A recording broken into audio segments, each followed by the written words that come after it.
Hello, hello, hello, hello, hello. Today I'm talking with Laurens Bonnema. We talked about how teaching helps him to connect as an introvert and how agile coaching is never a dull moment. I'm Yves Hanul from Who's Agile. My pronouns are he and him. Welcome to my channel. You see a lot of agilists around me on this screen. If you want to hear me interviewing, please click that subscribe button because these are the people that I've invited so far. If you think I'm missing people, let me know in the comments. And that like button, well, if you liked today's interview, don't forget to click it. Hello, hello everyone, and hello. With me I have Laurens. I think that's how should I pronounce your name in English? Yeah, that's correct. It's Laurens in Dutch and Lawrence usually in English. Yeah. Right, and in English, well, let's also bring a little bit on screen where we are. We're both from Europe, so I'm in Belgium, in Ghent. Oh, for whatever reason, he doesn't zoom in for me. In Ghent, and then we go back to, if I'm correct, Dordrecht. So Yeah, that's not that's that correct. far So that's away. not too far from Ghent. And actually, I've discussed or had a conversation with Marilia just a couple of weeks ago, so who's also from Dordrecht. Yeah. And not that far away, that also, and I'm going to bring you back on screen, of course. That also means that we're in the same time zone. This is now on a Friday evening, let's say 5:30 almost, and I think in your sites it's the exact same time zone. Yeah. Yeah, it is.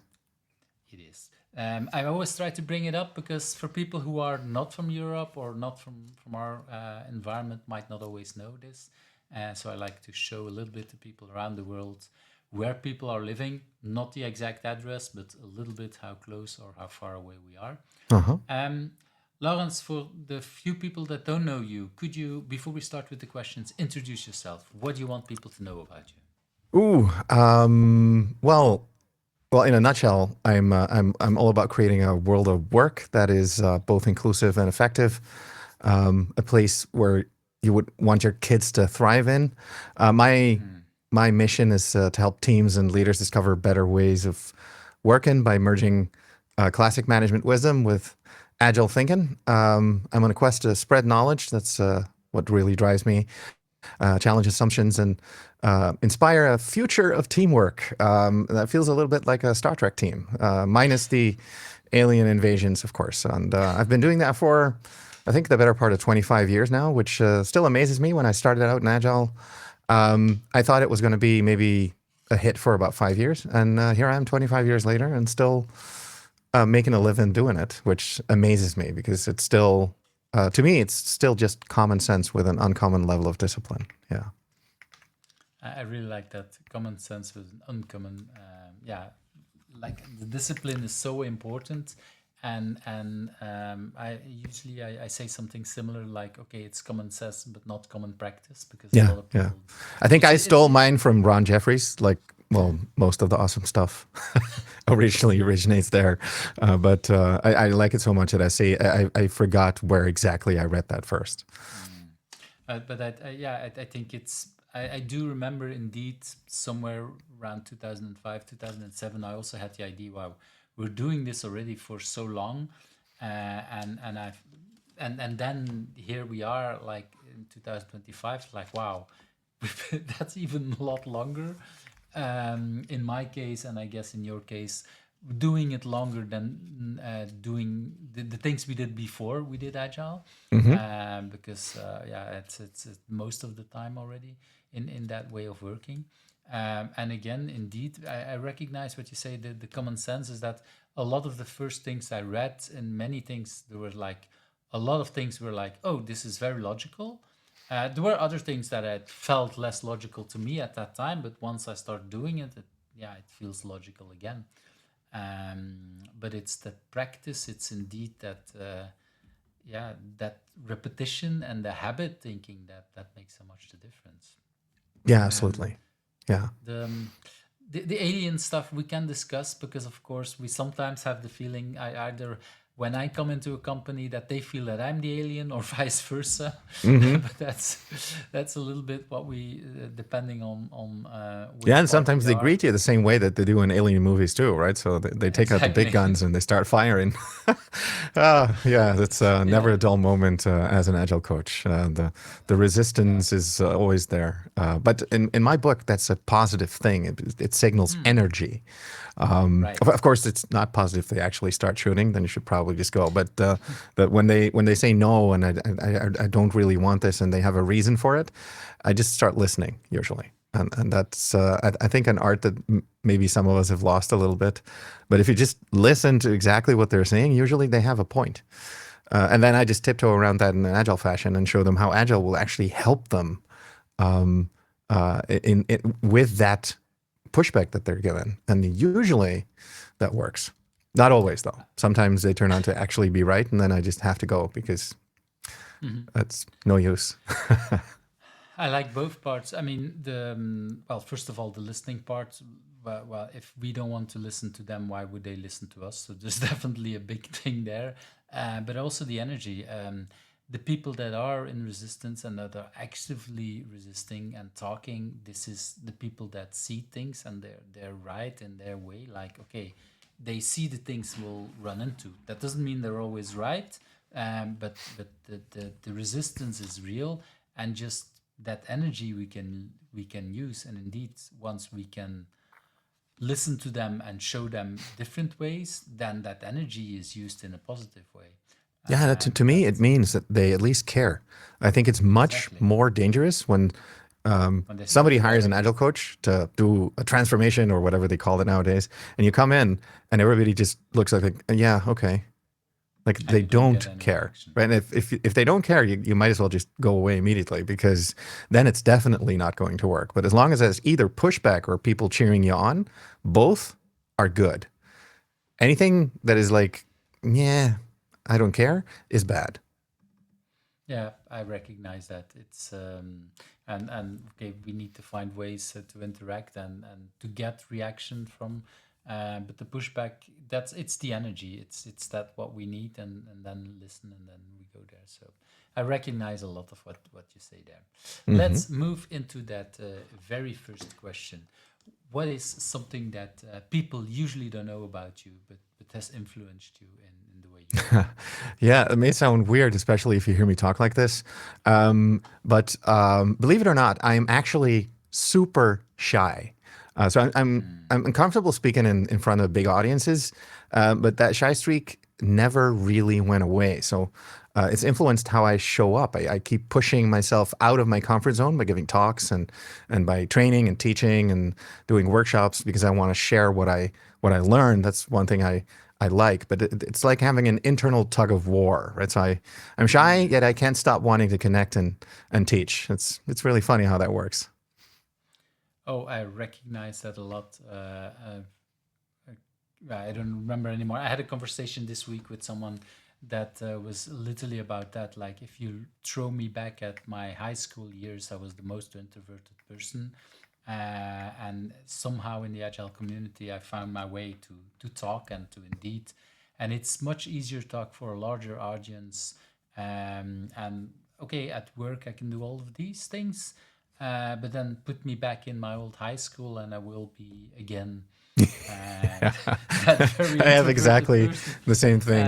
Yeah. and it what I find interesting that people say, yeah, but in that you're still the introvert in the agile community. It's like, no, I'm actually very extroverted. I get a lot of energy speaking at XP days or whatever. I had a funny experience a couple of years ago. XP days is usually Thursday, Friday, right? So I was at XP Days being my natural extroverted self at the conference. And on Saturday, I had a high school reunion. And there was someone from my school at XP Days that that is also interested in Agile, and we known each other for some while. And so he saw me being different there than I was usually at school, and we talked and we interacted at XP days. And then on Saturday we were both at the high school reunion, and I was back that introverted of like, if what happened yesterday, you were still. No, but that's actually for me. That's a key thing that I really use as well. It's like Mm, playing a role. It's situational. When I put myself in the situation that I'm on stage or presenting, or for example, now being in a podcast and doing an interview, I'm not a different person. I'm still the same dude, but I show up differently. I show up as the mm, person being chatty and amicable and sociable. And then after this interview, I'll probably turn down and sit on the couch and start to recharge again by recharge. just binge watching Netflix or whatever it is that I then do. It does have a weird counter effect, though, to have those two aspects present, to being Mm-hmm. both introverted and extroverted. It freaks out the hell out of most people, including myself. But it also that sensitivity that I have to both senses has also become a bit of a secret weapon. So it helps me create safer spaces for teams where I truly recognize everybody who needs to just be them and also be able to tune out a little bit and be communicated to differently. And it helps me really go along well with the people who have the exact opposite, right? So the show people who are really present and loud and that usually are also I wouldn't say insecure because that's not how they come across, but they are aware of the fact that that's how they show up, and sometimes they're insecure about that. Like really, I it's just me, Mm, and bridging that gap by making those people communicate more effectively with each other is one of the things I do in teams by showing that I can do both and then I can modulate it down. It takes a lot of energy, to be honest, but when I mm, do that, that immediately has an effect on the team. Usually they don't even realize that that's what's happening, but just by selecting the right way to do some exercises and communicate and just by demonstrating that you can, in fact, go all loudmouth in and then turn it down a little bit, it helps people who are really extroverted to think, ah, I could probably do that. But the same thing holds true for the opposite. Like when I show people how shy I actually can be and am, and then they see me present, they're like, could you teach me that? I really would like to do that. And then we just go co-present or whatever it is. And that really works. I know for a fact that you're also really into co-presenting. I think I mm-hmm. even received a mug from you at some point when I was solo co-presenting at the Expedes because my co-presenter was sick. And you still gave me two mugs to celebrate the fact that that was a It was intention. co-presentation.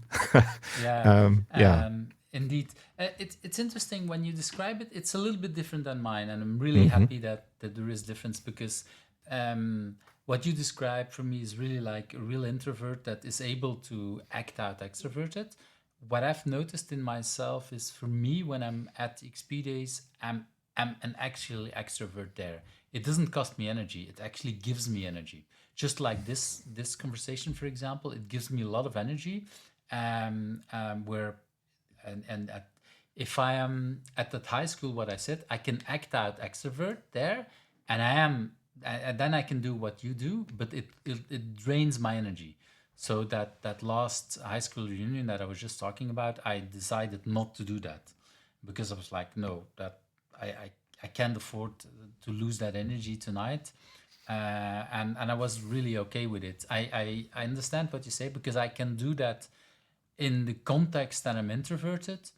But for me, there's, and this is, I've learned from, I forgot the person's name, but there's a famous book about introversion and extroversion. It's called Quiet. Hmm. And that author, she talks about ambivert, that is really both sides, but depending on the context. And that was for me like, okay, now I understand better I because think I read that officially, book. Yeah. yeah, And I the love main that message book. there is that most people who think they're either or are both. Yeah, And that's exactly. indeed situational. And that's the more Mm. common thing. To be a true introvert or a true extrovert is very rare indeed. So usually it's like a spectrum. Yeah, and for me, it's I would what I learned from the book is indeed that there is a context in which that's really different, and because um, that I don't know, I didn't like it at some places when I was I discovered in Agile my extroverted side when I'm in such an environment talking about work and the things that, yeah, so much give me so much passion that it gives me energy. And I try to do the same thing in with friends or with family or whatever, where I was more in a context that was more introverted.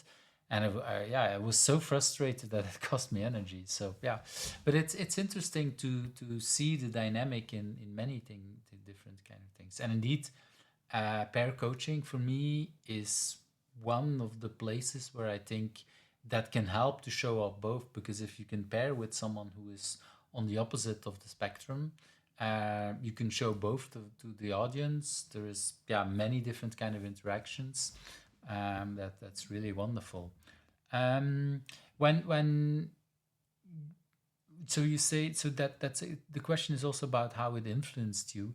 um, do you know at what point you started to realize this, that you could play with these parts? Being able to truly play with these parts is something that I've come to realize that over the course of the years. I don't know exactly at what moment, Yeah. but for me, it was always. I used to be more of a wallflower, so I was either dancing all night on the dance floor, probably with my eyes closed, even right. So, Oh, I so or recognize that. or I was standing at the side of the dance floor, hoping that somebody would want to dance with me, and then of course being so chicken that nobody would ever ask me to come and dance. So I was either at the center of attention and not caring about anybody looking, or really, really scared that somebody noticed me, but also hoping that they would. And I think that's in recognizing that tension because I do want to be seen and heard, and I want people to engage with me. And I do know that that goes both ways, right? So it's not going to happen if you don't start talking. So sometimes it just flows naturally, and then I have just a nice conversation. I find that fortunately that happens a lot when I talk to you, but also sometimes it's just the mood I'm in. But I can be so shut down that then it's like with the reunion that you mentioned. It's better not to go if you feel that way, because then I know it's going to be, well, torture. And I mean that in a serious way, because it's really torturous to feel like you should, even though you know, like, oh, I totally don't have the energy right now, and then I'm just sulking in the corner somewhere. And And on a but Yeah. that, wait, to make sure I understand, when you say you're sulking in the corner, then you kind of pity yourself, or you are harsh on yourself that you're not able to do that, or what is the Yeah, it's not pitying myself. It's mostly that being harsh, probably. So thinking, yeah, why am I not able to do this, right? So, Mhm. um, and um, and I think only recently I just thought, well, sometimes I'm just not able to do that, right? So let's accept Right. that probably today's not the day, and let's hope next time is better. And when I feel that coming, I just avoid it, sidestep it altogether, or I just try to start a side conversation with somebody, because going one on one for me is usually always fine. It's when it's larger groups, then it becomes problematic. And of course, I have a cheat code because I'm a trainer. And when you're presenting, you're the one talking, and that also goes mostly for when you're the trainer. So it's easier then for me. And then usually people afterwards, they come up and they chat with you, or they start talking. So then it's easier to have a meaningful conversation. And what I find weird is that even though I have that, I still, at least I hope to think, I still don't really suck at being an agile coach. So and I have no idea how that then can both be true, but it's probably being an ambivert, because if I know what I'm doing and I know why I'm there, then it's okay. So I think it's just insecurity that wreaks havoc on my effectiveness communicating. And when I realize that, it makes it easier. And knowing that that's what works for me also helps me coach people out of that, at least most of the times, because I can really empathize with feeling that way. And one of the things I noticed, and I think that's true for a lot of other feelings as well, normalize talking about how you feel, because then most people will turn out to feel the same way, or at least recognize the feeling, and they can relate, or they have seen it Yeah. before in either friends or family members, and then they know how to talk to you. So that's just tell people. That's Yeah, my key I, thing. I recognize that the reunion when you talked about that I talked about, I didn't. I recognized I didn't have the energy to be extroverted, but I also felt like I'm okay because my friends from high school, they know me as an introverted thing, so I will just be in the conversation. I will not be the table jumper or not be the one making the conversation, and that's fine. I will not be a full wallflower, so I did have to spend some energy, but I didn't have to be making the conversation or whatever. So I was really happy that I still went, but I was very conscious about, okay, how much energy do I want to spend and especially if I would have, for that one person that knew me on both sides, that was of course a little bit strange. So that was an interesting conversation. But for most other people, it would have been much stranger if I would have been the complete extrovert, because then would have to explain that part. So I'm not even sure that would have made things easier. But I still recognize the fact that talking about this, making it visible as an agile coach, like you say, we come into teams where both people are, or people from both sides of the spectrum, or in the middle even, so multiple people, and showing like, okay, this is part of, and it's showing up as a real person, Hmm. and I think that's, yeah, for me so much valuable. And in a way, I think the when I look at this is now that I think about how XP days got started, this also got started by not the most extroverted people, and I think that is part of how that conference, at least 20 years ago, started with a very different vibe than a lot of conferences that are still around today, that are much more extroverted conferences. And I think even XP days, the current people who are leading it are much more extroverted than the people who originally started it. Mm. There's no Yeah. judgment there, but it's, yeah, it's just different. Um, that's I all of a sudden remember when exactly it mm, shifted for me. It's not a year or a date. It's the moment I read a book called Blue Fishing by Steve Sims. He used to mm, be a bouncer somewhere apparently, but he's like a fixer for the stars, and he's able to fix anything. And in his book, at some point, he says that at some point in his life, he decided to not waste a second of time being anyone other than himself. And that hit home to me. I was like, mm, why don't I do that? And then actually afterwards it became like a rallying cry. So let's do that. Let's stop wasting even a second of time being anyone other than myself, but also how I feel. It's okay. And it's also okay to tell people, unless, of course, it freaks them out. So it is good to ease them into what you're feeling, but still just say so. And more often than not, that truly creates magical conversations, because once I started doing that, it turns out that a lot of people feel similarly. Uh, Even if they don't, they think it's really cool that you just mention it. They're like, oh, that's awesome. No, almost nobody does that. And interestingly, that's actually true. Almost nobody does that.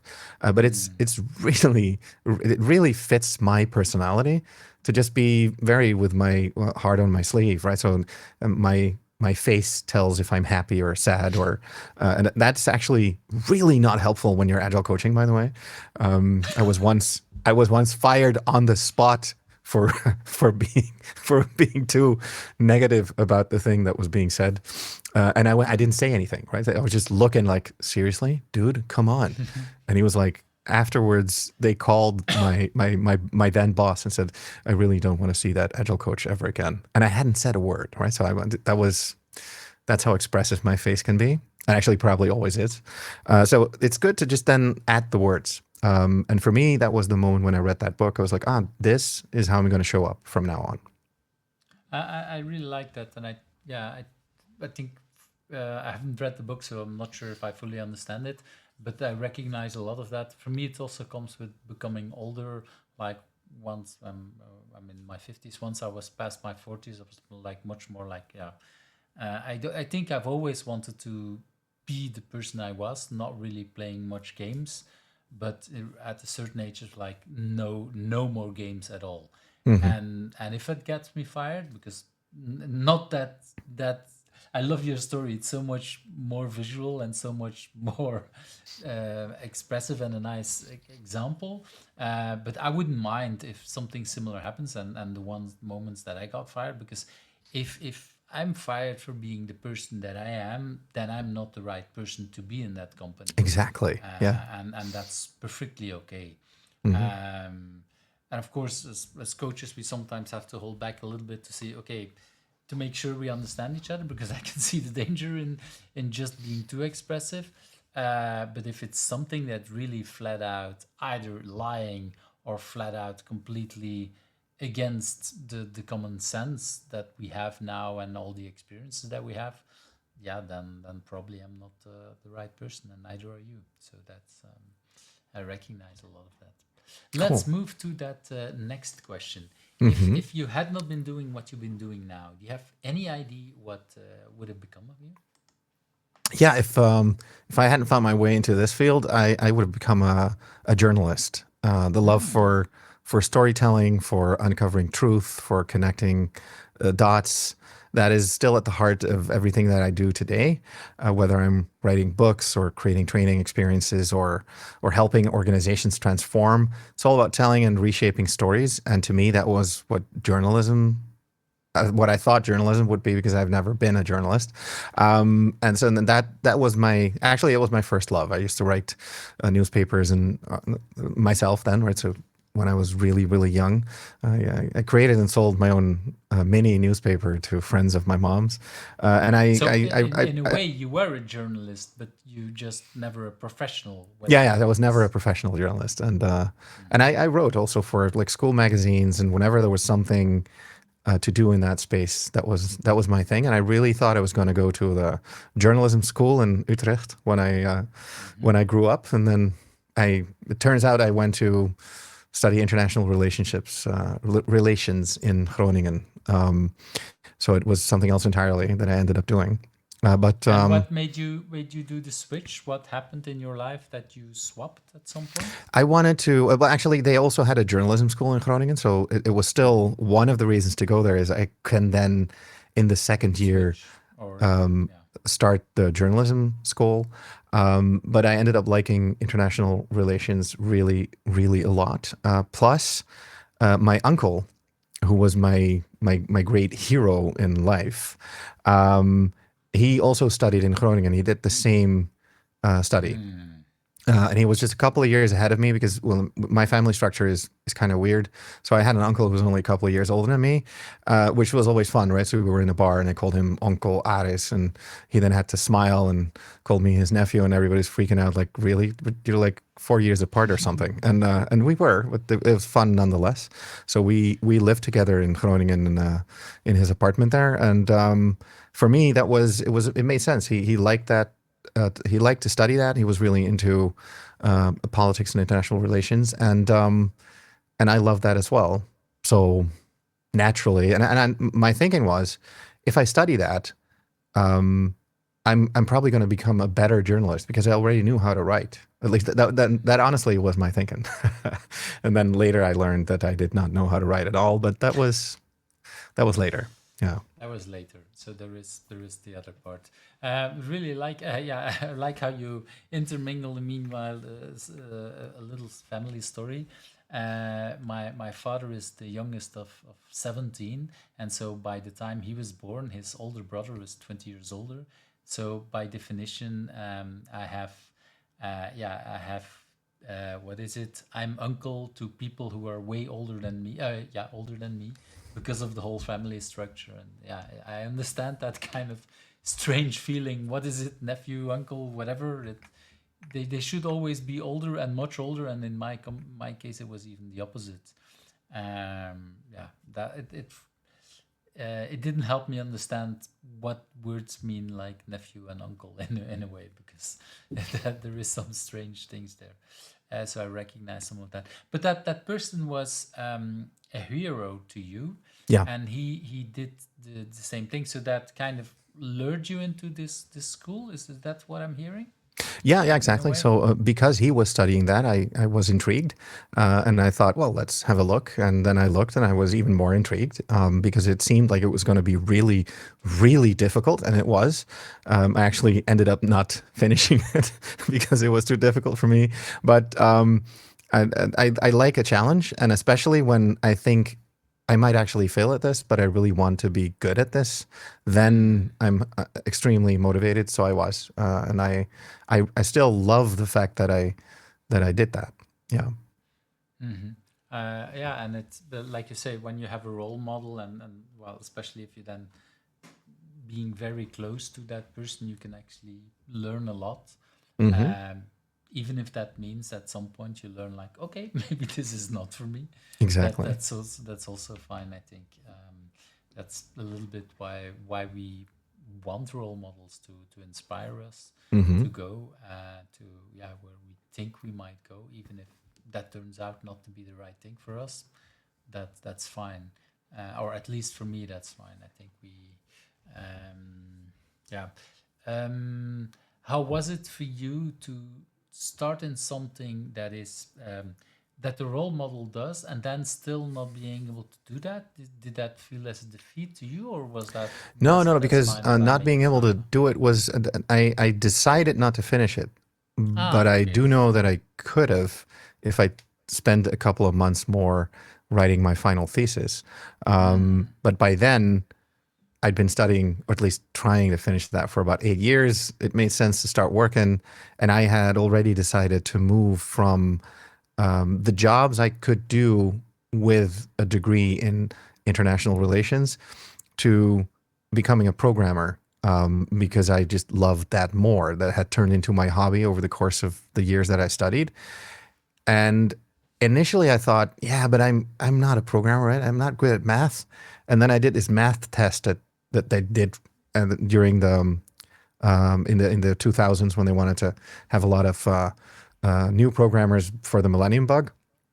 And as it turns out, I was actually really good at combinatorics, which is what they do not teach in high school. So the specific mm, math you need to become a good programmer, I'm kind of good at. And I was like, really? Oh, wow. And then I just decided, well, if that's the case, I would I might love as to just well try do my it. hand at that. So I started as a COBOL programmer, then learned Java, then learned Erlang and C and C++. I was never a brilliant one, by the way, because I met really brilliant programmers and I'm not that. But currently, I'm now coding a module for my website in Python, and it's a lot of fun to do that. It's not done yet, but I started this morning, and now I have a workable course book system that you can integrate into a Squarespace website because that's what I'm doing. And that I love to still tinker with stuff like that. Mm. Yeah. Yeah, I recognize that, and it's interesting that, well, especially in these days, it was considered math to be very important for programming. I'm not sure if today we're still that much focusing on that, but there is definitely math is involved depending on what kind of things that we do in programming. Um, and if you're going into games, then you have to understand even much more of multiple kind of different things of mathematics, I would say. Um, but it's interesting that somehow it it was in your brain that you couldn't do that, and just having such a test to see like, okay, the part that really is needed is actually the part that I'm good at, and here we are 25 years later, and you see that Yeah, because in a very real sense, the fact that that happened. So after a couple of years of doing international relations, realizing I really didn't want to do the job associated with international relations because mm, friends of mine had started doing that. My uncle had moved to Brussels and was working there for the European Commission and was really doing the thing, right? So becoming like the celebrated European civil servant. You don't have to pay taxes, stuff like that. So the good stuff. But he was also really working his ass off and not enjoying every minute of it. And I also worked in the European Parliament at the time, and I drove back and forth between The Hague, the Parliament there for the Netherlands, and Brussels. And I discovered that I loved the craft. Like I loved the policy, the creating it, the writing, but I did not love the day to day, right? So I did not love the infighting and I did not love The the politics. minutia of politics. I loved the big politics, but I didn't like the backstabbing and that just happens at all levels, and it's part of the game. And I really didn't want to be part of that, so I decided to do something much nerdier. And then I talked. That's actually nice. I had a conversation with a friend of mine who was quitting his math degree, and obviously being a math whiz, he just decided, well, I'll just become a programmer because all of them who quit did that, and then they had like six-figure salaries immediately. Um, and he told me, I think you could be a programmer as well. And I was like, no, of course not. I mean, Hmm. I'm I might be a diplomat or a policy wonk, but I'll never be a programmer. And he said, no, seriously, just do this test and then we'll talk. And then I did the test and he said, okay, we should really talk. So my boss wants to meet you. And that was nice. Also for me, because it opened up the notion, oh, wait, maybe I could learn that. And that would be a weird combination because then I'm the programmer who also loves politics. And corporate politics is like amateur hour compared to the politics I had in Europe and in the Netherlands at the national level. So for me, corporate politics is fun. And I know that's weird, but well, Mm. I Because I completely thought it embrace was the that weirdness.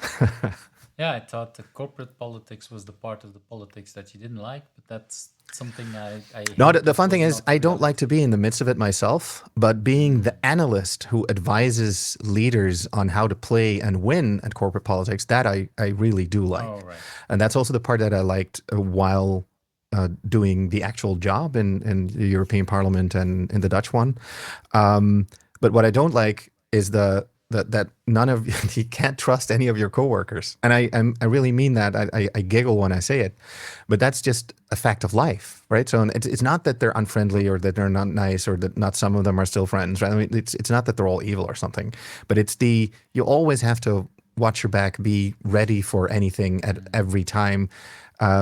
You can lose your job in a second, and that for me that was just not that was not what I wanted.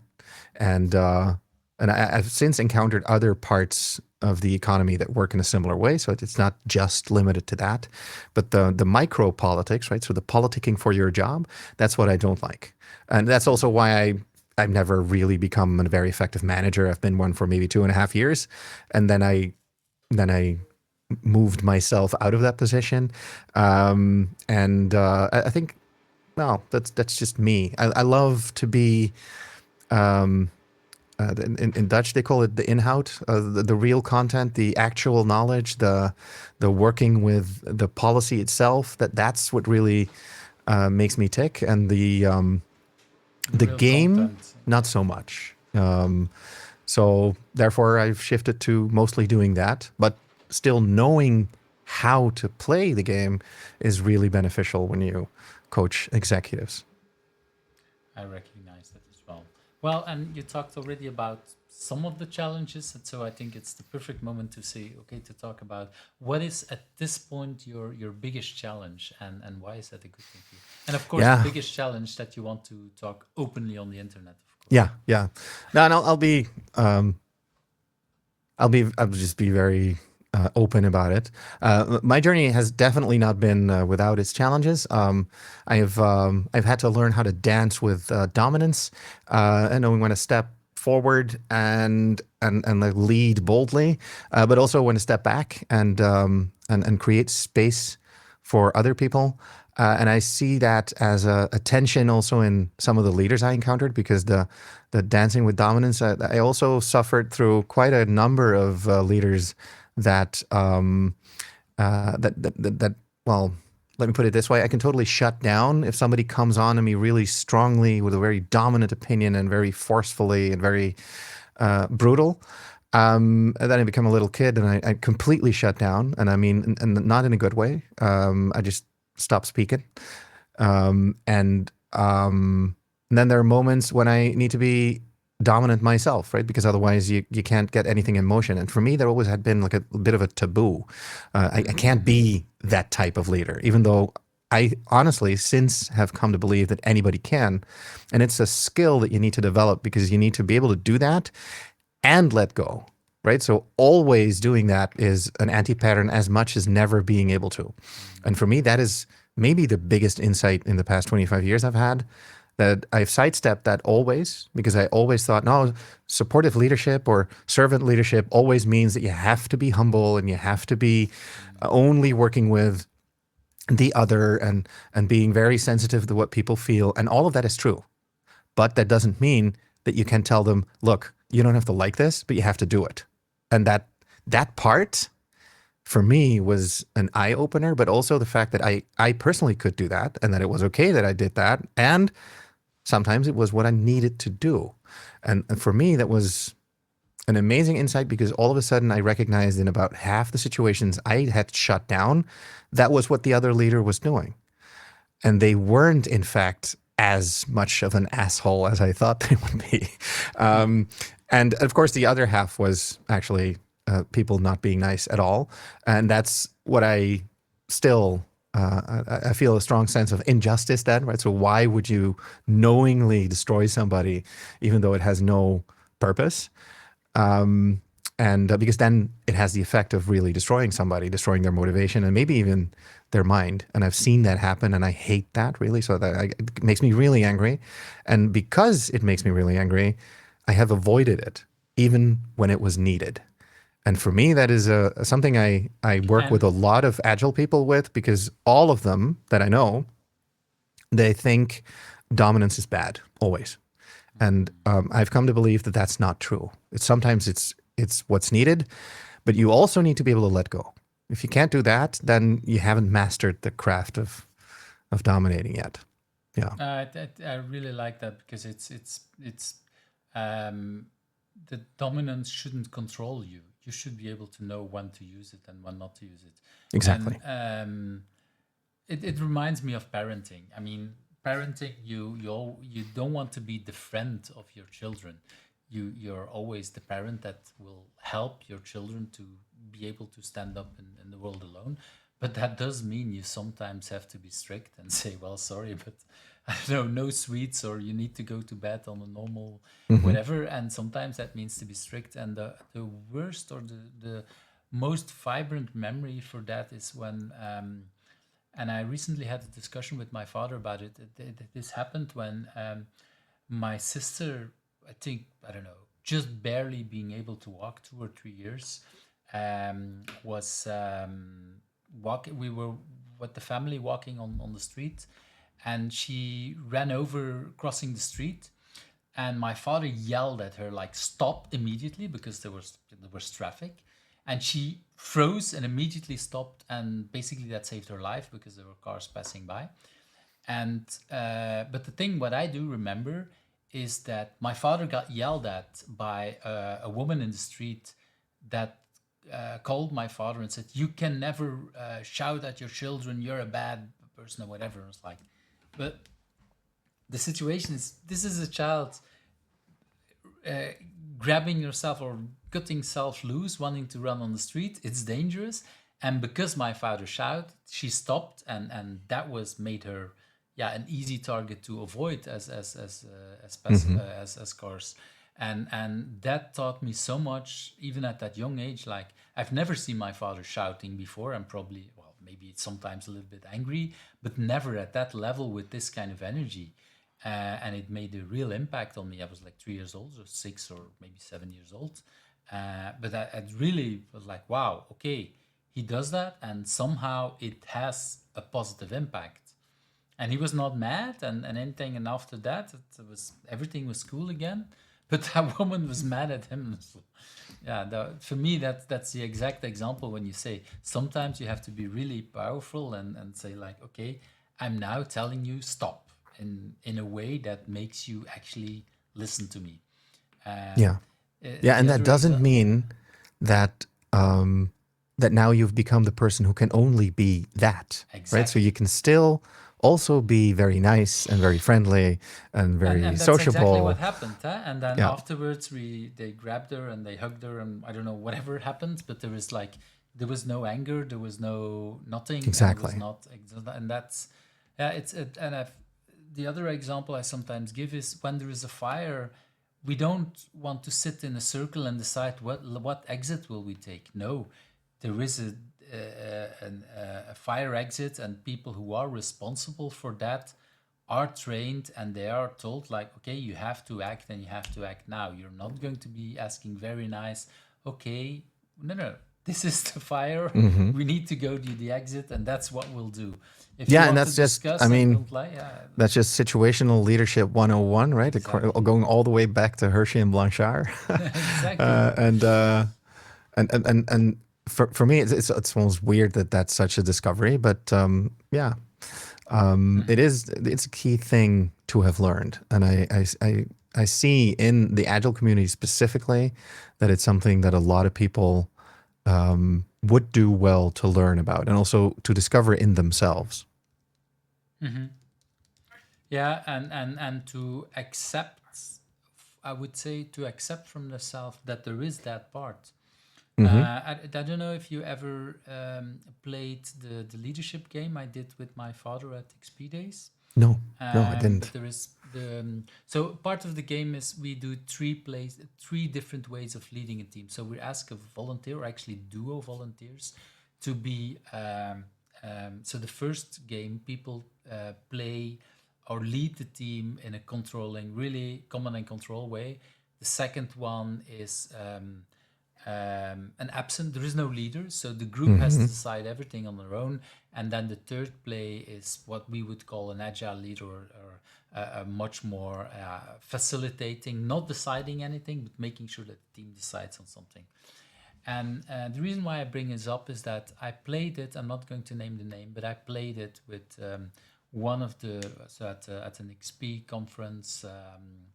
At a larger agile conference, and not XPDs, but a larger international conference.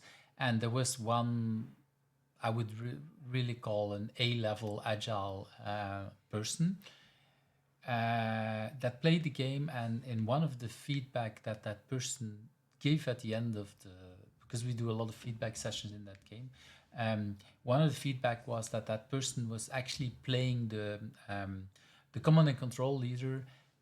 No, this person was a participant in the command and control part, and this person didn't realize how much they liked to have a leader that was controlling them, like telling you what to do and whatever. And this is an agile leader that tells everybody you should never do this, and that person realized like, this part of the exercise I liked most. It was very clear what I needed to do. And that is such a great insight that sometimes it is exactly what you need. It's what you want. It's very seductive. And sometimes it's not what you don't need, and then you shouldn't get it.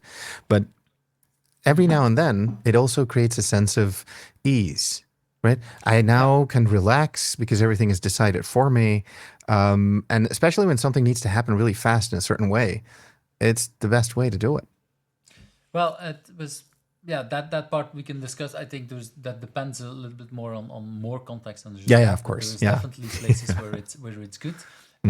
But indeed, that was the insight for that person. Like, this I person like this. has always been fighting against people who are passive and blah. And this person felt in that game like, whoa, I now finally understand why sometimes people want to be told what to do. Yeah. It's not there is actually a value for these people in these, like, everything is decided for me. I can just, yeah, I don't have to worry or whatever. And that was, yeah, that was an insight. And um I found that so refreshing that a person that is been almost saying the opposite in all the talks and whatever, um, had that experience, was so vocal and open about it in that session. I don't want to say the name because I don't want, yeah, I don't know Yeah. how Yeah. that person feels about being so open about it. But in that session, there was all that safety with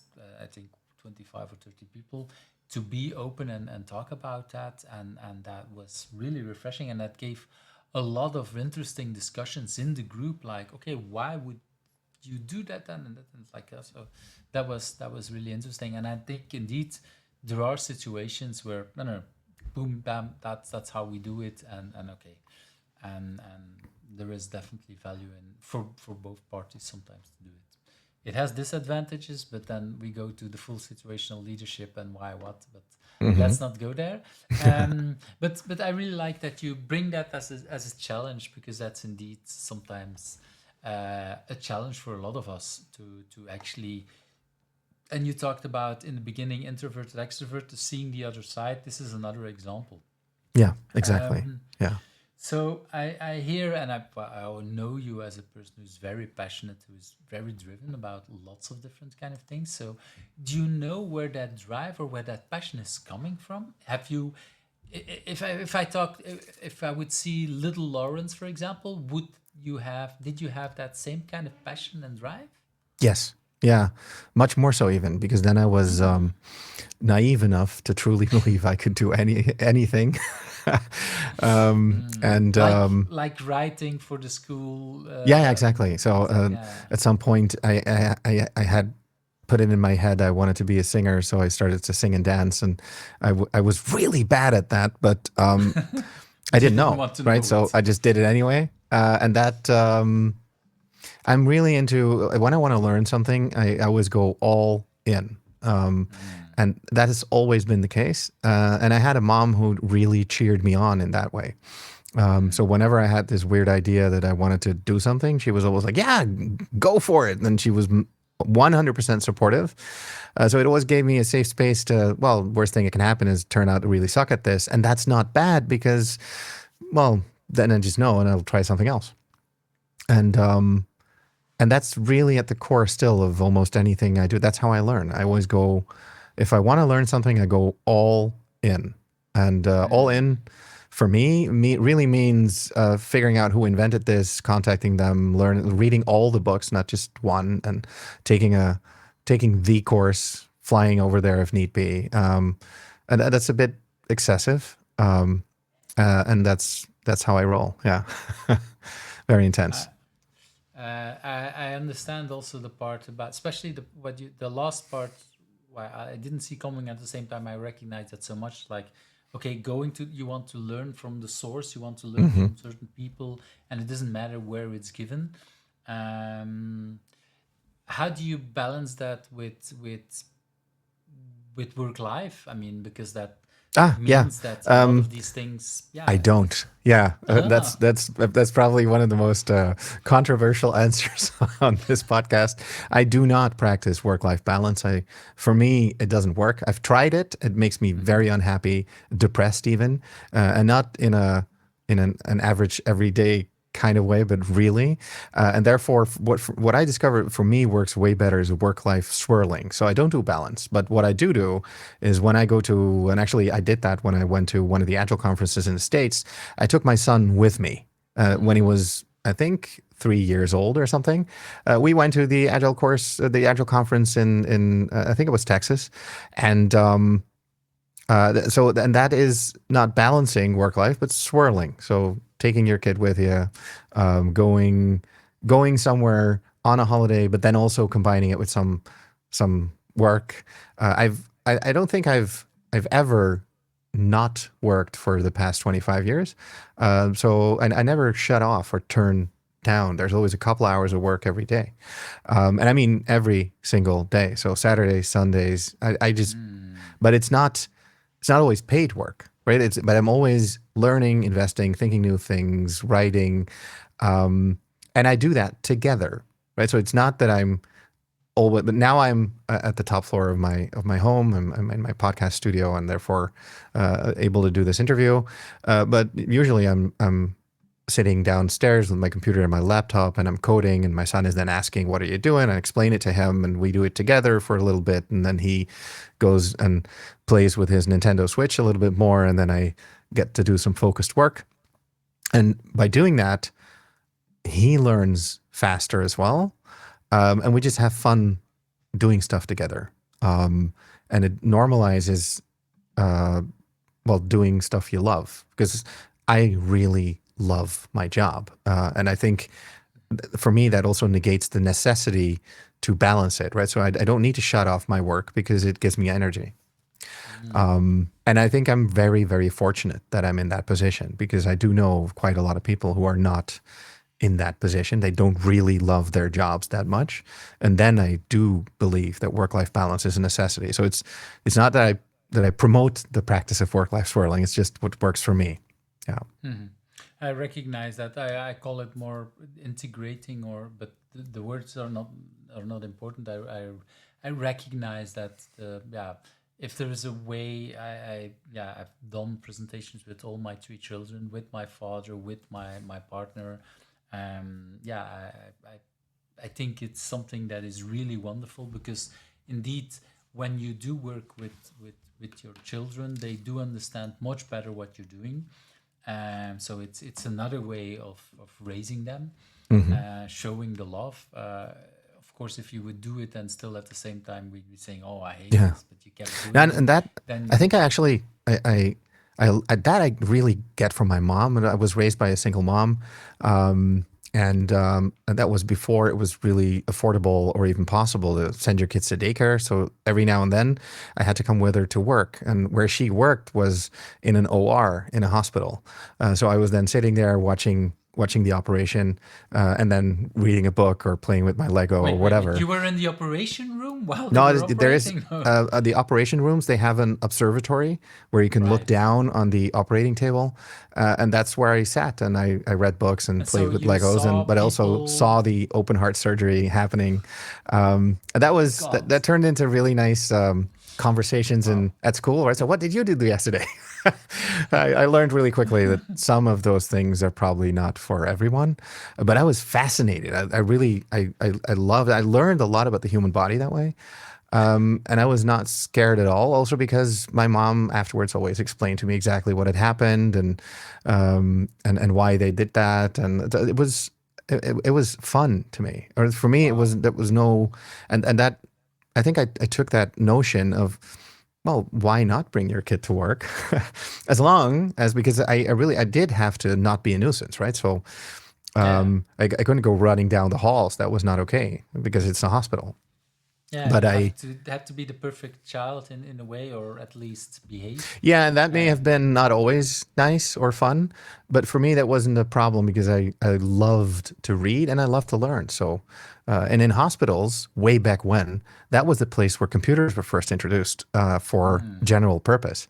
So I even I even had a side hustle going programming the first terminals that they had, because I wow. naturally took to that, and I was like in 1984 or something, like really way back, even earlier I think, and that was when I discovered my love for like new tech.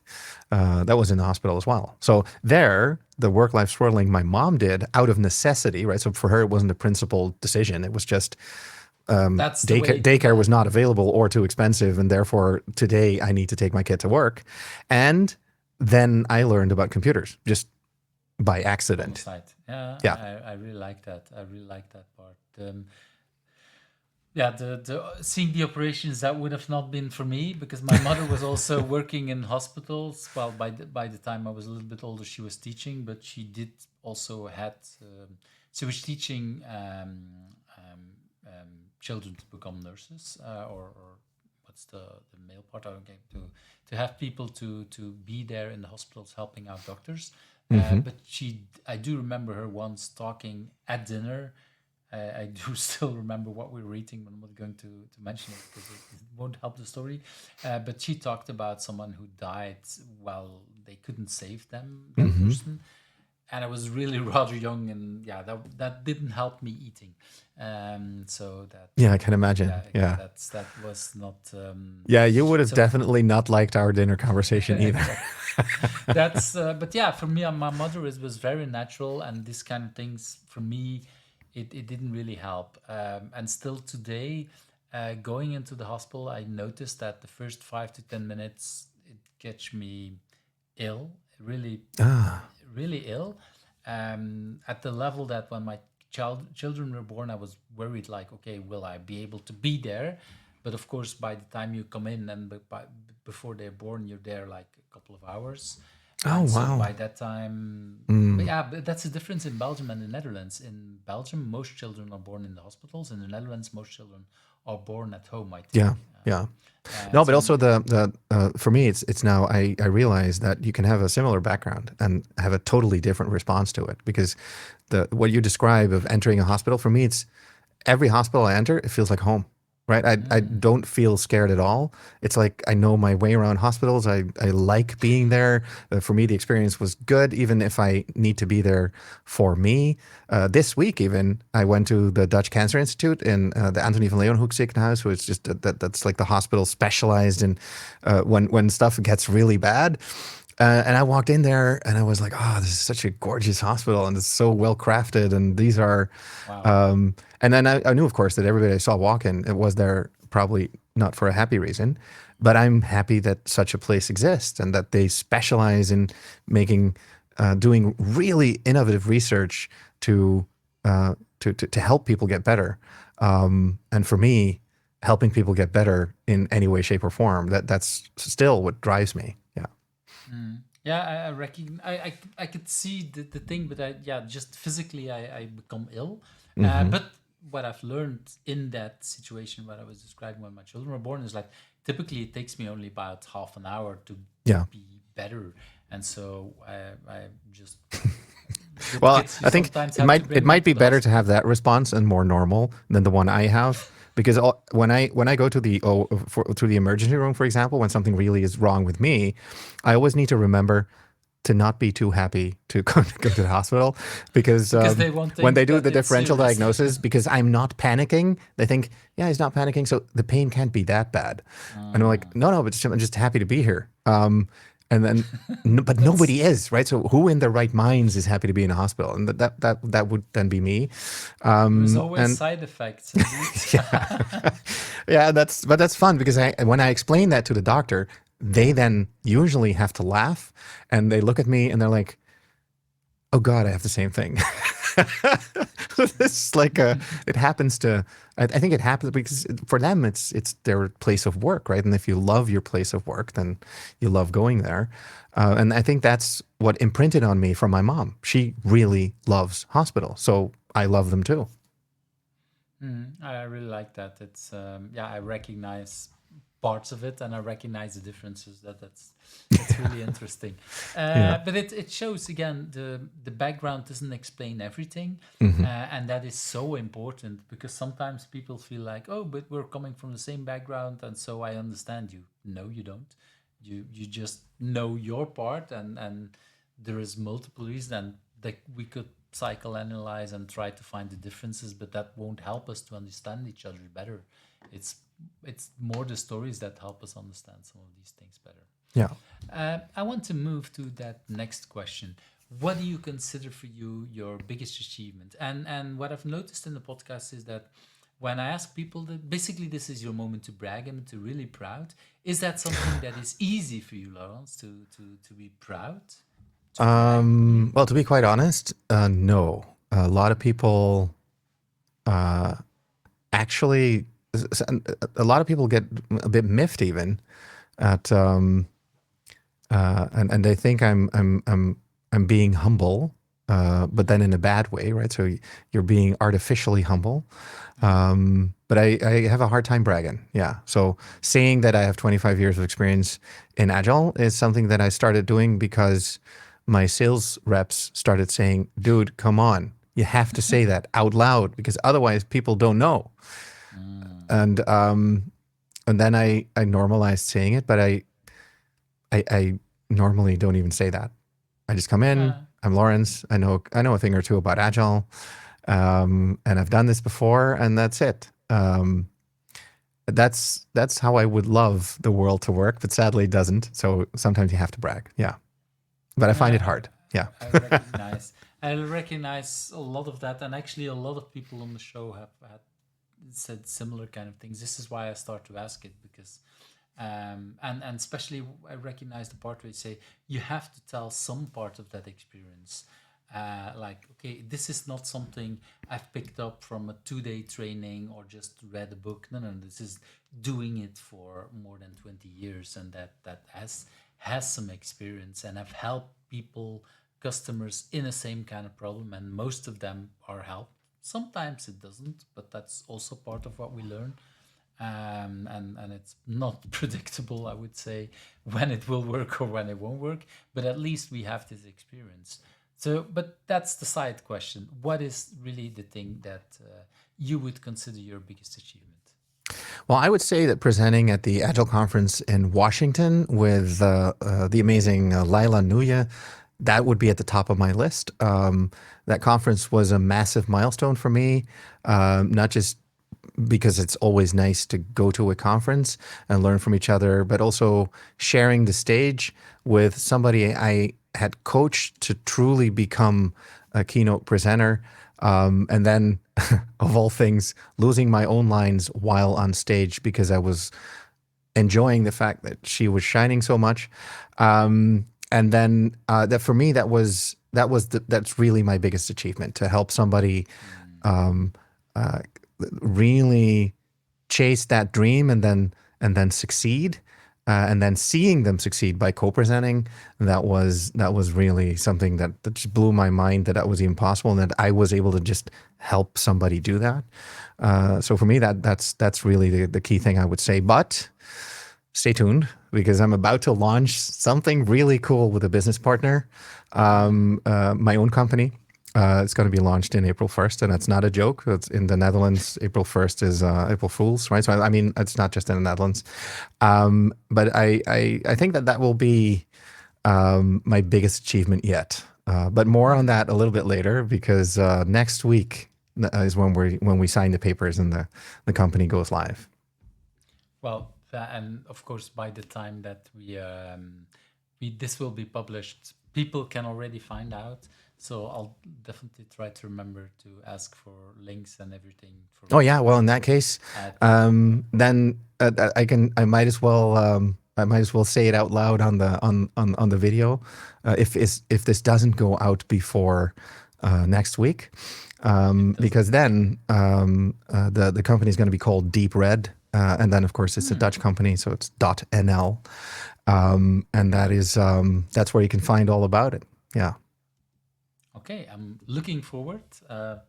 This is interesting to talk upfront about something that by the time that people are watching will Yeah, be. I even had to like think, can I actually say that out loud? But that's only if this is not going to be published Yeah, for a week or more, because otherwise, I'm violating the agreement that I have with my business partner, right? So to not make this public public. knowledge before that. But it's Um, yeah, I'm really but looking forward that to doing that, and I think that will be the biggest achievement ever for me. that's I I really love to well discover more. Hmm. Brings me to indeed this is a little bit background on the podcast for me. It's like before summer I had like I had I think about 20 recordings before things got published. And I didn't like that because that's almost half a year. So then I had to tell to people like, yeah, it will go live in 6 months or something like that. Hmm. And so I didn't invite many people for a long time. And just before the Christmas holidays, I had like 2 things recorded or something like that. So I had to really like bump up my game again to make sure that, yeah, because if you only have 2 and something happens, then yeah, then it's very easy to not have enough, because I definitely want to publish every week, which I've been able to do for 158 weeks in a row now. Yeah, So that's amazing. So awesome. that is really nice. Um, and but that also means like now, and I haven't calculated that I actually should do it again, but I'm thinking like it's 4 or 5 weeks, maybe 6 weeks ahead that I'm ahead, which is the kind of thing that I really like. Oh, that's good. Then I can breathe relaxed, because by then definitely everything will be published and So online. that's So I'm currently well, really hard working on the website still. Yeah. so but that's why I'm writing. I wrote it down, so I'll contact you before things go live just to make sure that I can always put out a little bit later if I have enough other recordings. Hmm. But that's really it's wonderful because you both have a thing you're talking about that is the biggest thing so far, and at the same time the biggest thing that will come later. That Yeah. it's really a nice balance. And not many people have talked about, hey, this is the biggest thing that will come in the future. So I really like that. We'll be able to see. But I do remember launching my own company and everything around that. That is all the excitement that is there, all the so that's definitely something that is an achievement or can be an achievement. So I'm going to let me see, try this. So Thank you. Yeah, I appreciate that. that's yeah, is a nice way to also appreciate. I don't always do it, or I don't always think about that, but I do think it's important that we do celebrate our achievements, even if it's upfront when we're really looking ahead at something. Let's move to that next question. What is a personal agility tip that you have that you want to share? Well, keep it simple, and I mean that seriously. I can't stress that enough. Even my one of my favorite ways to explain the essence of agile to people is it's all about taking big things, uh, turning them into smaller things, so chunking them down, and then doing those with focus and quality without compromise. And you don't really need most of the fancy frameworks to do that. It's just common sense. And that's just my take, of course. I mean, it's perfectly fine if you want to use a fancy framework to do that because sometimes they're really helpful. But oftentimes all you need is just the courage to slice things up and move step by step. And I like the simplicity of that because it makes it doable for a lot of people, including me, right? I always have these huge dreams that I think I'm never, ever going to achieve that. But the first step towards that is doing one thing that I can do. And I think sometimes remembering that that is at the core of agile, like what is the smallest step we can take forward and how fast can we take that and how can we check if the step is in the right direction, that is really helpful because regardless of the framework you choose, regardless of other belief, and if you want to plan it or not, and if that's something you need, that is always something that is useful. Yeah, I really like that, and well, the cutting things in smaller pieces, like yeah, there's well, it gives you an option. If you do the smaller piece and it's still not good enough, you can do the second thing or the third thing, whatever. But if that's already releasable and usable or getting feedback out of that, the smaller part helps you. Um, and that is it's not easy because I think many people struggle with doing things in smaller pieces and okay, looking at that is really hard for many people. But my take on it is that anybody can do it, but we just need to get over on trying it and taking the time because it doesn't mean that because you can do it that you can do it immediately. Yeah. It And also, still that is is. where I think the hook is for something like agile coaching or somebody helping you. Because if it's your problem, it is really hard. If it's really your problem and you're seeing it, you're living it, it's really hard to take enough distance to see how you can make that into a smaller one because you're experiencing it as the problem right now. This law is going to in effect in a couple of months. This is what we need to do, otherwise we lose our job. And then having somebody who can help you see, good, this big thing, turn it into smaller things, otherwise you will never get it done because that's the truth as well. And you need to start now, otherwise you won't be done on time. And so you need to start now with the most reasonable step forward. And now I dissed frameworks for just a little second there, and I do think that a lot of them they have useful tools to help you do that, and that's how I always use them.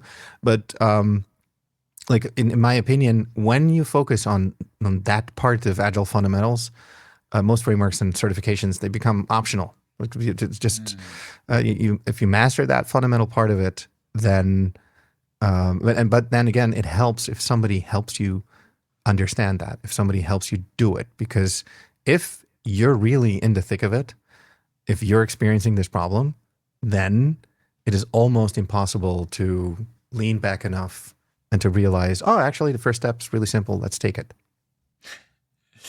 I really like that, and it's and that is indeed.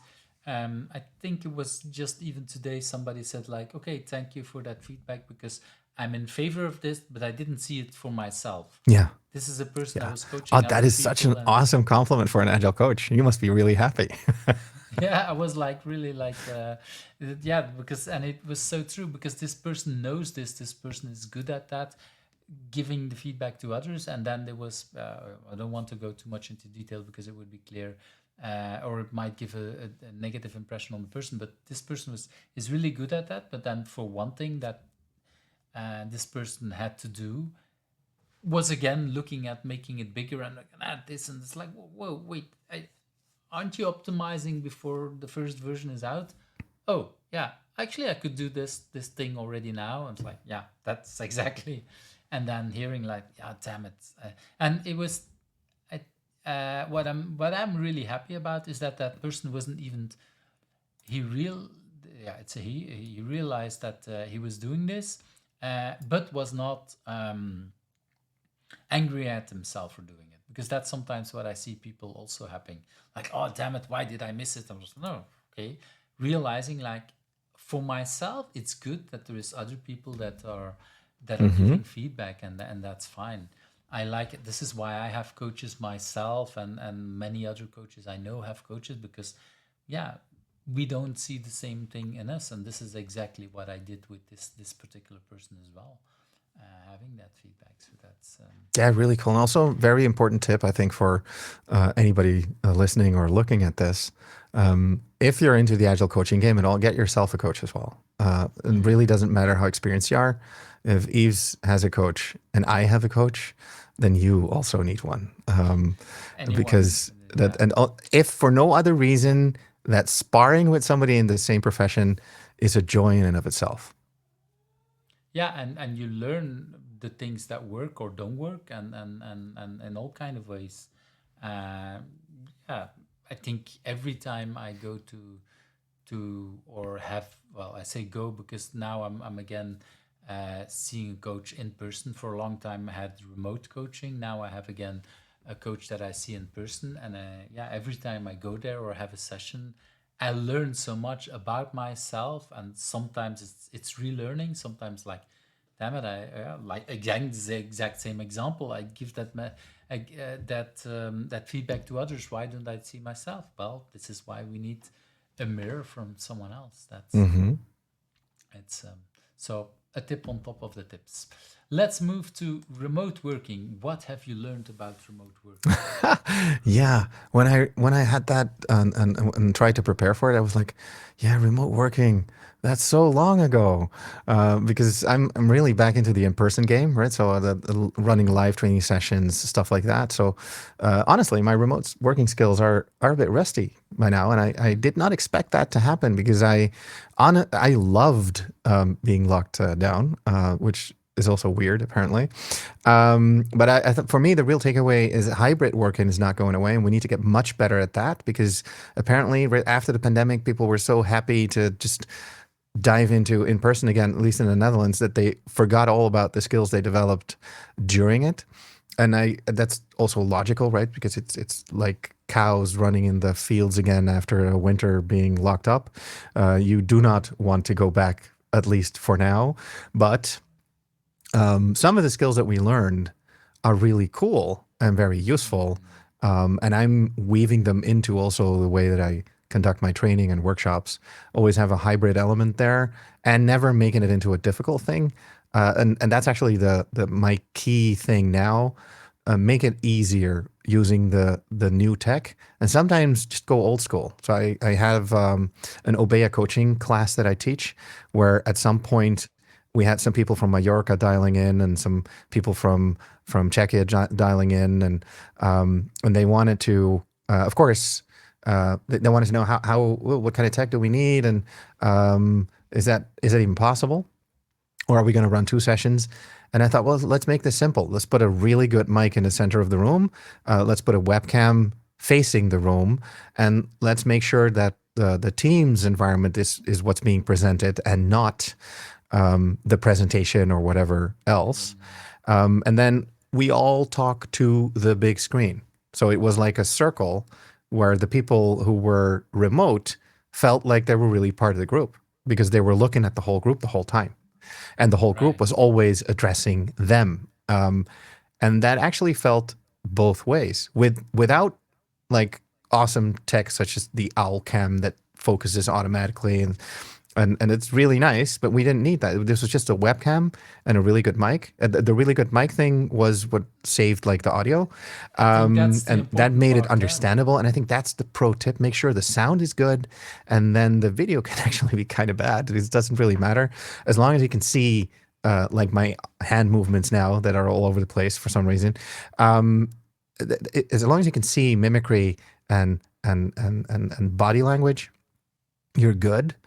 Um, and again, there, keep it simple. Mm. Make it matter of fact. Use the tools you know and know well, and then just say yes to hybrid because it's going to be the future. So instead of thinking, no, I can't because it's not as easy, just dive in and then do it badly because that's how you become Mm. good at it. First, do it badly, then do it so often that you figure out how to do it good, and then you become great at it. And it's actually not that hard to, even with like low technology solutions, pull off a really good hybrid working environment.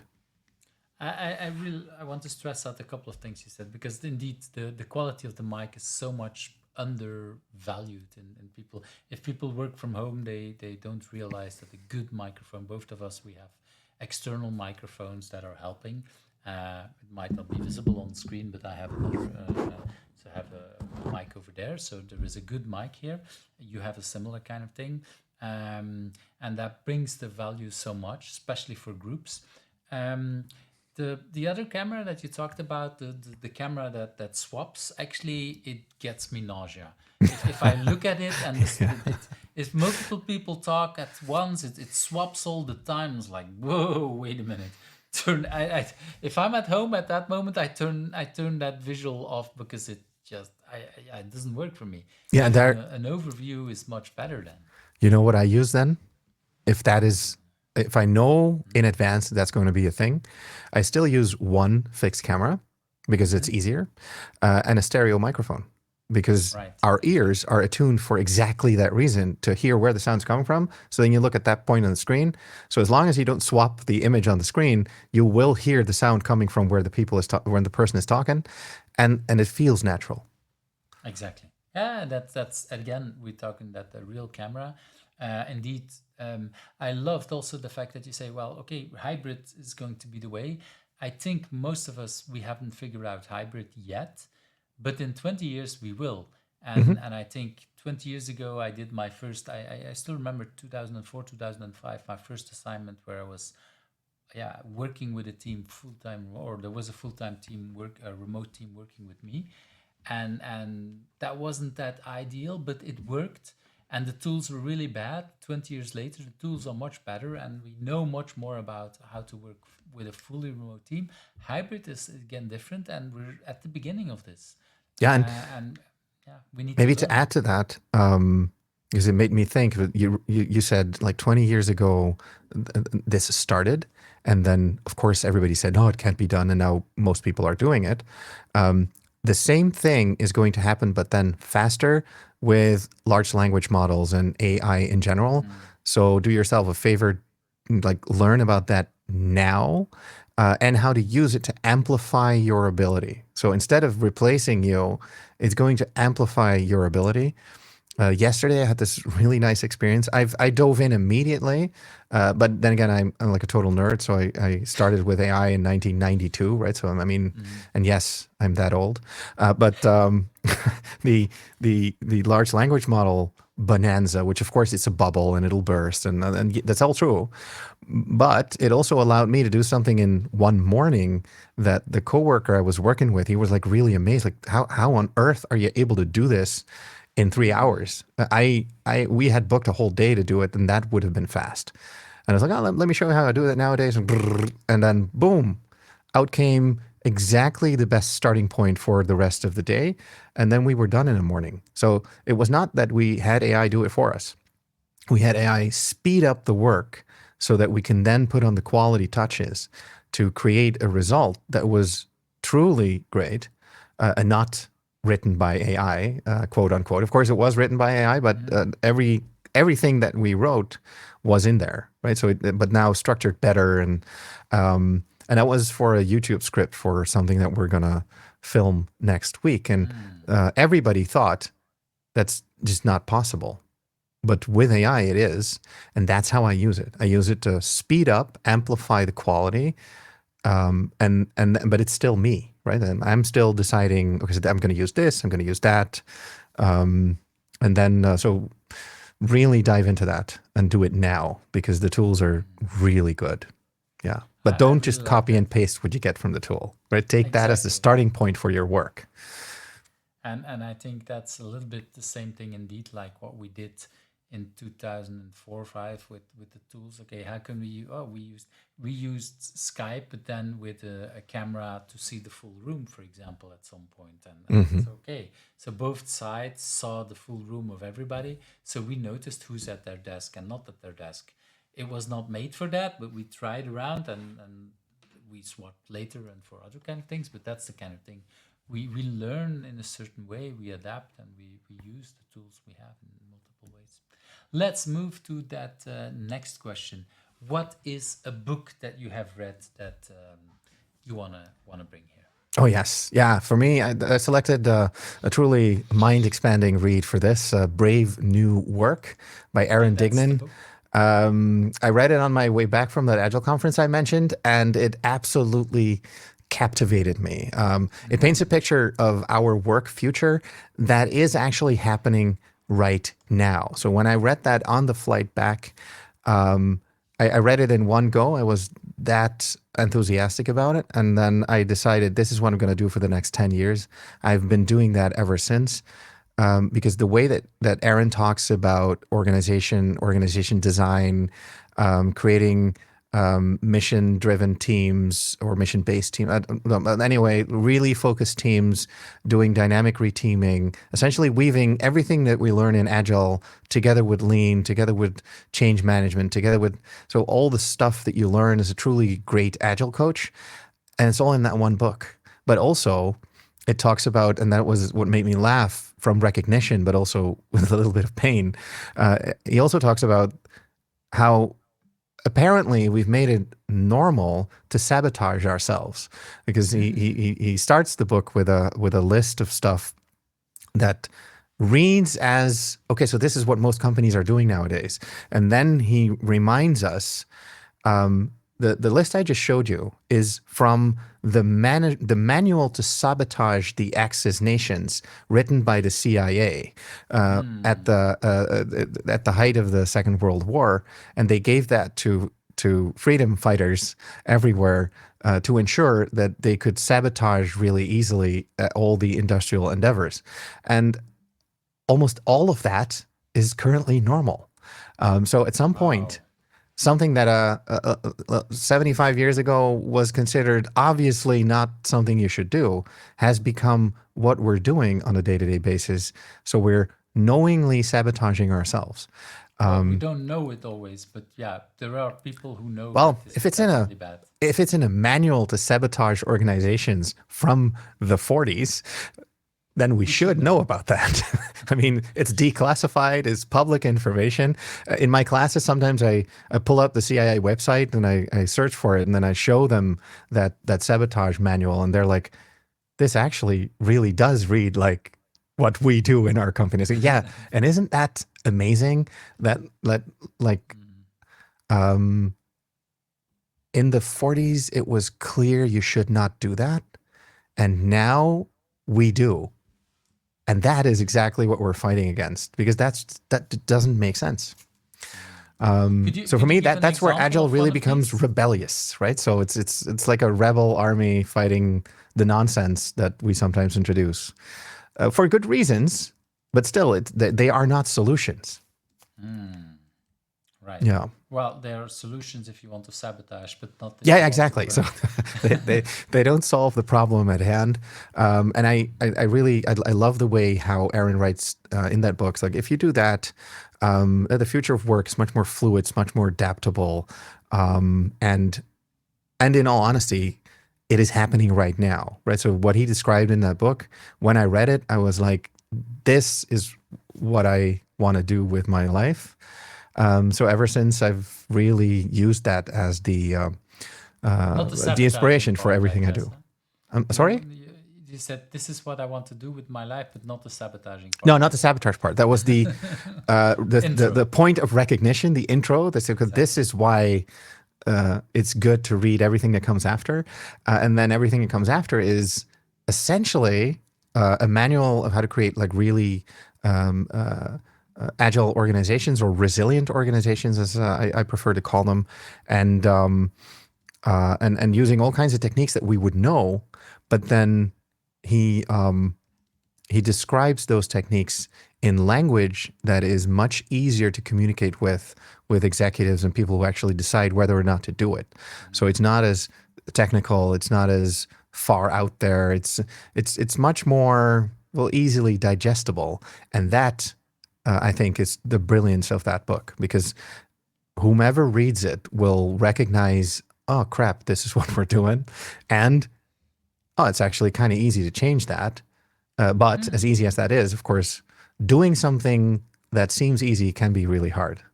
It's like quitting smoking or losing weight. I mean, the essence of it is easy, but well, doing it tends to Yeah, require some help. Yeah. we have some kind of tendencies to do, and especially if you did something for 10, 20 years or whatever, Hmm. yes, changing a habit is really hard. Yeah. So Yeah. yeah, there are definitely things that I recognize, and I think all of us recognize if we're honest about ways that we sabotage. I think smoking is a really nice example.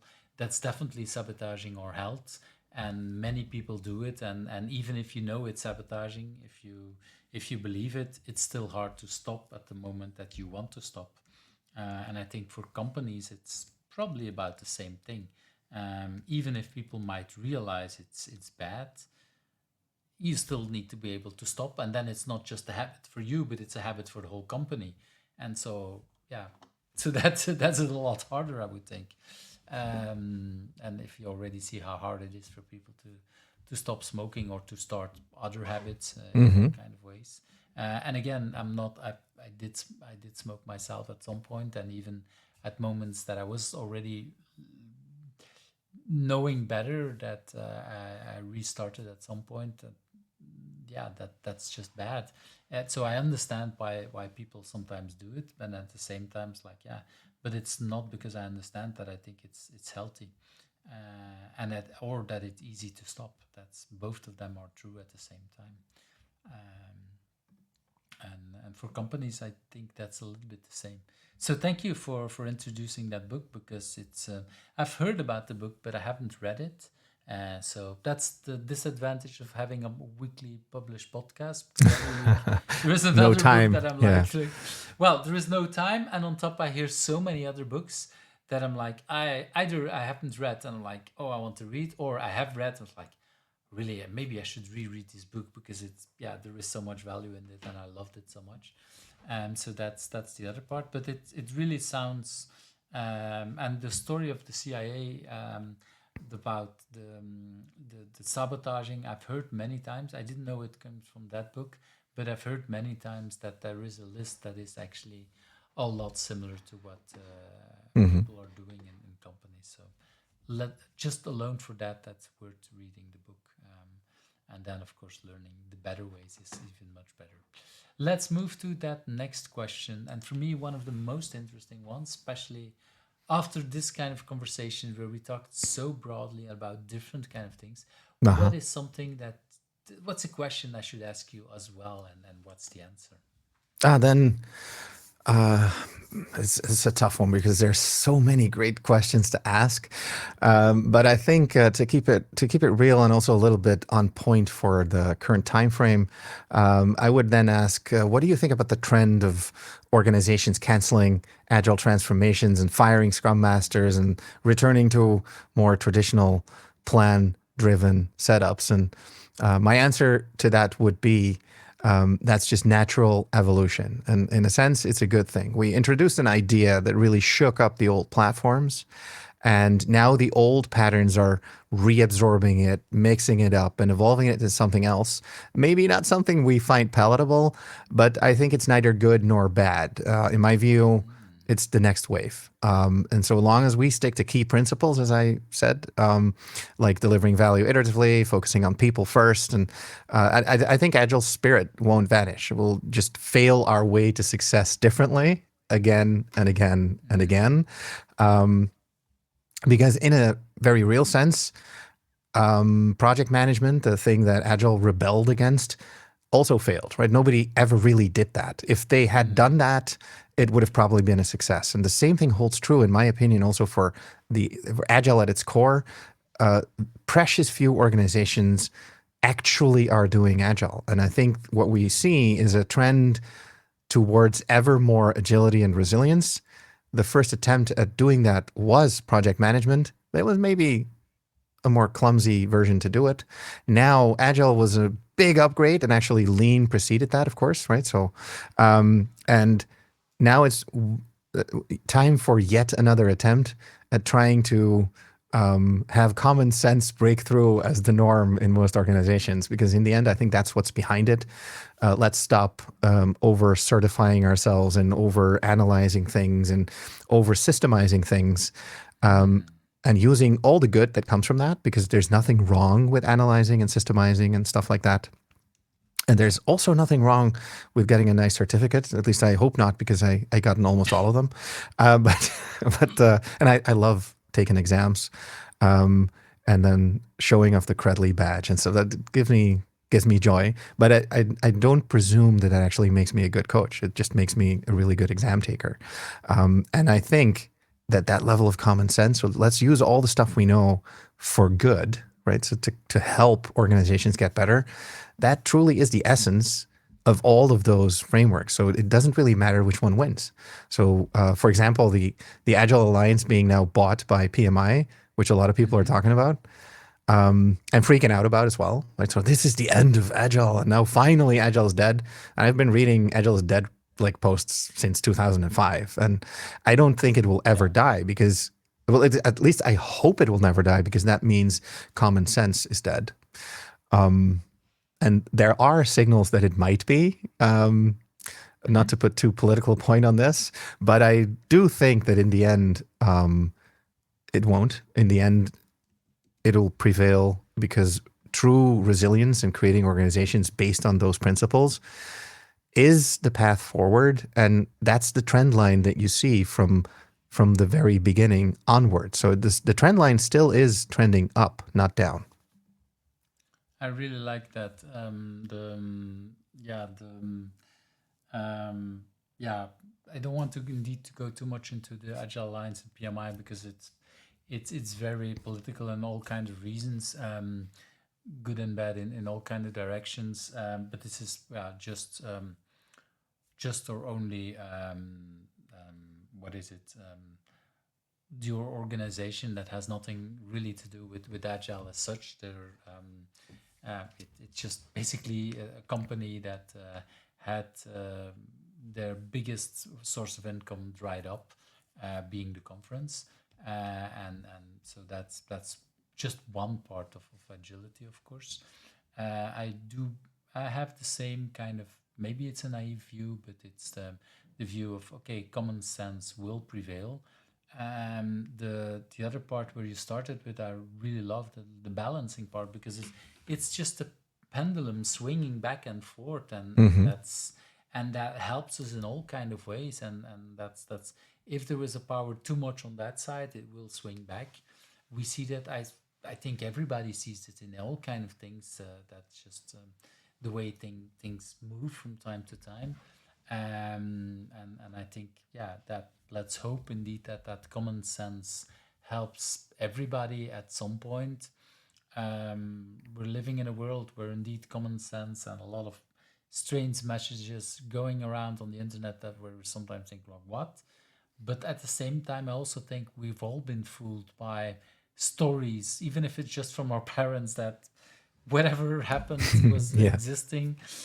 Just read, so yeah, so that it is part of human being, and it's just indeed being curious, learning, trying to understand, and trying to also really look for, okay, what's the source of this? Why is this, and why do we think that this makes sense or doesn't make sense? This is very important to learn as well, I think. So yeah, I really like that question and how you look at it. So really wonderful. Thank you. Let's Yeah. move to that already very last question. Who do you think I should ask next? Yeah, that's an easy one. You've got to invite Sarah Siebel-Janssen. And She's that's an her, if I'm absolute, correct. yeah, that's correct. She's an absolute powerhouse when it comes to organization design. Scrum Master, product owner, you name it, she excels at it. And I've never seen anyone learn faster and then put that learning into action. She's seriously inspiring. Wonderful, wonderful introduction. So that's definitely an introduction that will go out. Well, it typically goes out more or less on the moment that I publish it. Like I said, after the summer I had to, or after the Christmas holidays, I tried to send out a little bit earlier, or reminding people, because there's actually a lot of invitations went out that I sometimes have to remind people. I really want to thank you for your time. It's been a wonderful conversation, as I was saying. Amazing. Yeah, thank you. Going in all kind of directions. Before we close up, what's a good way for people to contact you? Yeah, LinkedIn is my playground. I'm always happy to connect there, share ideas, and chat that about all should things be agile. LinkedIn. And that indeed is my LinkedIn tag. So it's really simple, just my name. And there you can find me. Add it in the show notes as well. And typically, when it's published on YouTube, and the same day, I make a post or I schedule it. Or a lot of these things are scheduled, of course. People think it's live, but it's of course scheduled. But goes out with some of the show notes and some of the links. So yeah, definitely link you at that moment.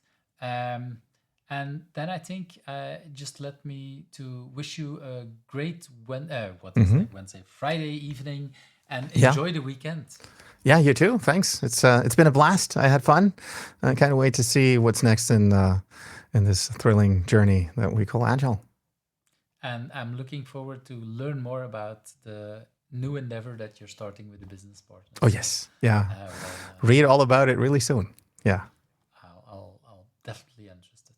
So, thank you for watching Who's Agile, where the stories of agilists come to life. I hope you liked today's interview. Subscribe if you're not subscribed and want to get to know other agilists.